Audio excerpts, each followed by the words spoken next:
ಯತ್ನಾಳ್ ಅವರ ಹೇಳಿಕೆಗೆ ನಾನು ಏನು ರಿಯಾಕ್ಟ್ ಮಾಡೋದಕ್ಕೆ ಆಗಲ್ಲ. ಅವರನ್ನು ಸಂಪರ್ಕಿಸಲು ಪ್ರಯತ್ನಿಸುತ್ತಿದ್ದೇವೆ, ಆದರೆ ಅವರು ಸಿಕ್ಕಿಲ್ಲ ಎಂದು ಗೃಹ ಸಚಿವ ಆರಗ ಜ್ಞಾನೇಂದ್ರ ತಿಳಿಸಿದರು. ಸಿಎಂ ಹುದ್ದೆ ಬೇಕಾದ್ರೆ 2,500 ಕೋಟಿ ರೂಪಾಯಿ ನೀಡಿ ಎಂದು ದೆಹಲಿಯಿಂದ ಬಂದವರು ಬೇಡಿಕೆ ಇಟ್ಟಿದ್ದರು ಎನ್ನುವ ಯತ್ನಾಳ್ ಹೇಳಿಕೆ ಸಂಬಂಧ ಪತ್ರಕರ್ತರ ಪ್ರಶ್ನೆಗಳಿಗೆ ತುಮಕೂರಿನಲ್ಲಿ ಉತ್ತರಿಸಿದ ಗೃಹ ಸಚಿವರು, ರಾಜಕಾರಣದಲ್ಲಿ ಇಂತಹ ಹೇಳಿಕೆಗಳೆಲ್ಲವೂ ಸಹಜ.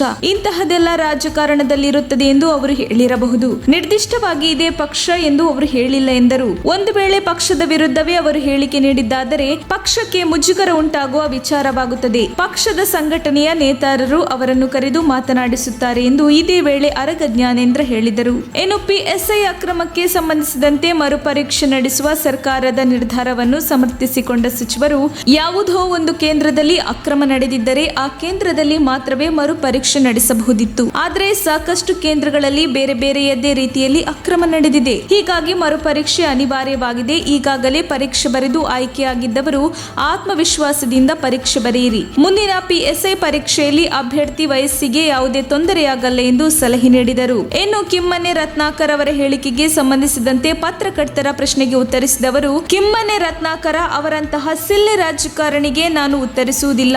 ರಾಜಕೀಯ ಲಾಭಕ್ಕಾಗಿ ಕಾಂಗ್ರೆಸ್ನವರು ಏನು ಬೇಕಾದರೂ ಹೇಳುತ್ತಾರೆ ಎಂದು ಆಕ್ರೋಶ ವ್ಯಕ್ತಪಡಿಸಿದರು. ಕಿಮ್ಮನೆ ರತ್ನಾಕರ್ ಅವಧಿಯಲ್ಲಿ 4 ಬಾರಿ ಪಿಯುಸಿ ಪರೀಕ್ಷೆ ಪ್ರಶ್ನೆ ಪತ್ರಿಕೆ ಲೀಕ್ ಆಯಿತು. 7 ಜನ ವಿದ್ಯಾರ್ಥಿಗಳು ಆತ್ಮಹತ್ಯೆ ಮಾಡಿಕೊಂಡರು. ಆಗಿನ ಶಿಕ್ಷಣ ಸಚಿವರಾಗಿದ್ದ ಕಿಮ್ಮನೆ ರತ್ನಾಕರ್ಗೆ ನಾಚಿಕೆ ಆಗಬೇಕು ಎಂದರು. ವರದಿ ರಾಜೇಶ್ ರಂಗನಾಥ್.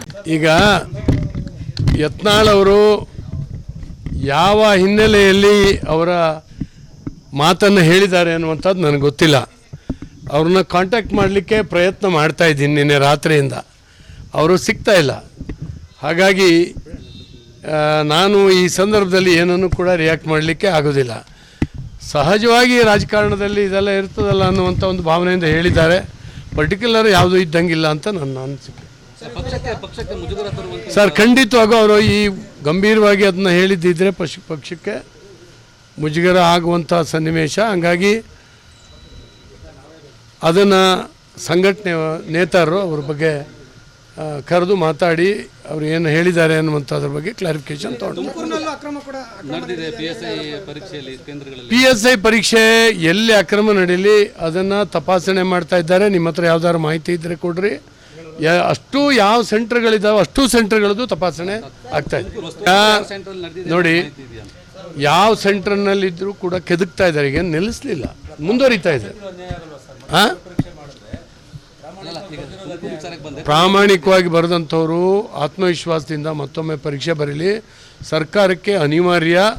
ಒಂದು ಸೆಂಟರ್ನಲ್ಲಿ ಇದಾಗಿದ್ದರೆ ಆ ಸೆಂಟ್ರನ್ನ ಎಲಿಮಿನೇಟ್ ಮಾಡ್ಬೋದಾಗಿತ್ತು. ಅಷ್ಟು ಜನರನ್ನು ಮಾತ್ರ ಮಾಡಿ ಉಳಿದವರಿಗೆ ಕೊಡ್ಬೋದಾಗಿತ್ತು ಆರ್ಡ್ರ್. ಹಾಗಿಲ್ಲ, ಬಹುತೇಕ ಭಾಳ ಸೆಂಟರ್ಗಳಲ್ಲಿ ಆಗಿದೆ. ಮತ್ತು ಯಾವುದೇ ಒಂದು ರೀತಿಯಿಂದ ಮಾಡಲಿಲ್ಲ ಫ್ರಾಡ್.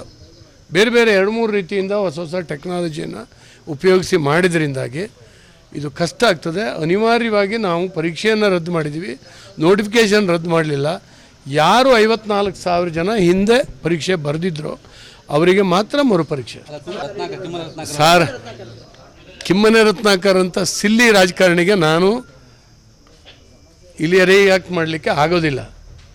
ಆತ ಏನು ಬೇಕಾದ್ರೂ ಹೇಳ್ತಾನೆ ಬಾಯಲ್ಲಿ. ಮತ್ತು ಈ ಕಾಂಗ್ರೆಸ್ನವರು ಕೂಡ ಅಷ್ಟೇ, ಏನು ಬೇಕಾದ್ರೂ ಹೇಳಲಿಕ್ಕೆ ತಯಾರಿದ್ದಾರೆ. ಅದಕ್ಕೊಂದು ಇಂಥದ್ದು ಬಂದಿದೆ, ಇಂಥ ನಂಬರ್ನ ಹೇಳಿ ಅವರು ನೋಡೋಣ, ನೋಡೋಣ ಹೇಸ್ಗೆ. ಇವೆಲ್ಲ ಅರ್ಥವೇ ಇಲ್ಲದೆ ಇರುವಂಥದ್ದು.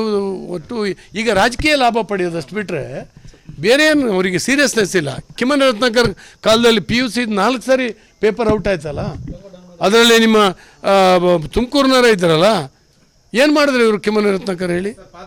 ಅವರ ಅದೇ ಈಗ 6-7 ಜನ ವಿದ್ಯಾರ್ಥಿಗಳು ಆತ್ಮಹತ್ಯೆ ಮಾಡ್ಕೊಂಡು ಸತ್ತೋದ್ರು. ಅವರೇ ಎಜುಕೇಷನ್ ಮಿನಿಸ್ಟರ್ ಆಗಿದ್ರು. ನಾಚಿಕೆ ಆಗಬೇಕು ಅವರಿಗೆ. ಬೇರೆ ನಾವು ಪ್ರಾಮಾಣಿಕವಾಗಿ ಈಗ ತನಿಖೆ ನಡೆಸಿ ಇನ್ನೊಂದು ಸಾರಿ ಪರೀಕ್ಷೆನಲ್ಲಿ ಹಿಂಗೆ ಮಾಡೋರಿಗೆ ಮುಟ್ಟಿ ನೋಡ್ಕೊಳ್ಬೇಕು. ಆ ರೀತಿ ಮಾಡ್ತಾಯಿದ್ದೀವಿ. ಸರ್, ನಾನು ಗಮನಿಸ್ತೀನಿ. ಇವತ್ತು DHO ಕರೆದು ಮಾತಾಡ್ತೀನಿ. ಏಜು ಈ ನೆಕ್ಸ್ಟ್ ಪರೀಕ್ಷೆಗೆ ಏಜಿನ ಬಗ್ಗೆ ಪ್ರಾಬ್ಲಮ್ ಆಗಲ್ಲ.